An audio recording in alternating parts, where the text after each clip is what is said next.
Justo en el corazón del Quito colonial, ahí, imponente, se alza una verdadera maravilla de piedra y fe, la iglesia de San Francisco.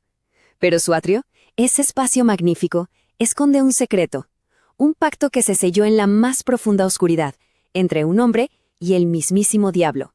Esta es, ni más ni menos, que la leyenda de Cantuña. La escena es fácil de imaginar, desesperación total. Y de repente, de entre las sombras, surge una voz que ofrece una solución imposible, pero con un costo aterrador. Construiré este atrio para ti antes de que salga el sol. ¿El precio? Tan solo tu alma. Y ahí lo tenemos, una tarea imposible, un alma en juego, y atención a esto, una sola piedra faltante. Este es el centro, el corazón de la leyenda de Cantuña, una de las historias más famosas y queridas de todo Ecuador. Pero a ver, ¿cómo se llega a un pacto tan extremo? Para entenderlo, tenemos que ir al principio, al origen de este trato, un pacto literalmente en piedra. Hablemos de Cantuña. Según cuenta la leyenda, era un constructor indígena. A él le encargaron la tarea monumental de construir el atrio de San Francisco.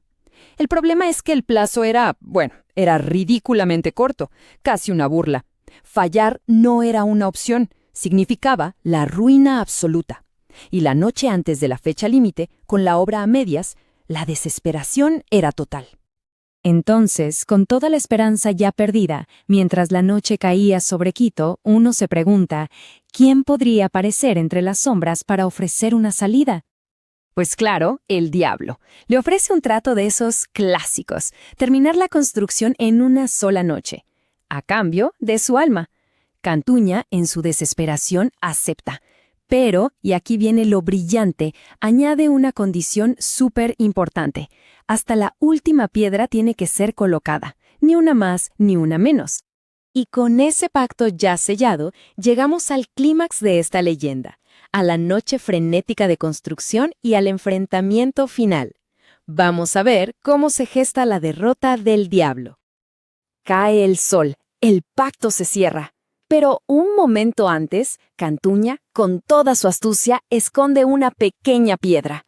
A la medianoche, ¡pum!, un ejército de miles de diablillos aparece y se pone a trabajar a una velocidad increíble, infernal. A las 3 de la mañana, el atrio está prácticamente listo, y con las primeras luces del amanecer, llega la hora de la verdad. La obra está terminada. Es una maravilla, una proeza arquitectónica levantada en una sola noche. Y claro, el diablo, con una sonrisa de suficiencia, se presenta para cobrar lo suyo. Parece que para Cantuña todo está perdido. Pero Cantuña se guardaba un as bajo la manga, o mejor dicho, una piedra oculta. Su arma secreta era simple, pero genial, el número 1. Justo cuando el diablo está a punto de reclamar el alma, Cantuña grita, «¡Un momento! El trato no se ha cumplido», y señala un pequeño hueco en toda esa inmensa construcción. Falta una piedra. El contrato decía bien claro que toda la obra debía estar terminada. Al faltar esa única piedrita, el pacto queda anulado. El alma de Cantuña está a salvo. Es una historia fantástica, ¿verdad? Sobre el ingenio, sobre la fe. Pero, un momento. ¿Y si el hombre en el centro de todo este relato no fuera exactamente quien la leyenda nos ha hecho creer? Llegó la hora de rascar un poco la superficie del mito para encontrar la verdad histórica. Es momento de conocer al verdadero Francisco Cantuña.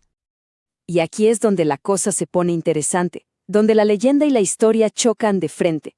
La leyenda nos habla de un constructor indígena pobre, desesperado, pero los documentos históricos, pintan un retrato totalmente diferente.